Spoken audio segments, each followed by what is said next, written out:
আসলে আমরা একটু পাইলে আরেকটু বেশিই চাই। এটাই আসলে বাস্তবতা। এখনকার দুনিয়াতে আসলে ঐরকম কোনো মানুষ নাই যারা নিঃস্বার্থভাবে আসলে কিছু চায়। এই পুরো দুনিয়াটাই হচ্ছে এক স্বার্থের খেলা। এখানে স্বার্থ ছাড়া কেউ কিচ্ছু বোঝে না।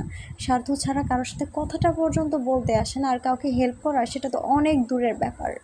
তো এখানে এই জিনিসটা আশা কখনোই করবে না যে অপরে আমাকে হেল্প করতেছে তো এটা সে ফ্রিতে হেল্প করতেছে, এরকম কিচ্ছু না। ঠিক আছে? সবারই নিজ নিজ দায়িত্বে একটা স্বার্থ আছে।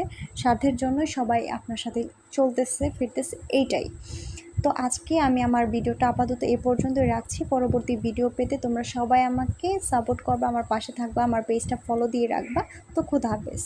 ওয়েট, ভিডিও শেষে কিছু পিকচার আছে, সেগুলো দেখতে একদমই ভুলবেন না, ওকে? আমার সর্বনাশ যেন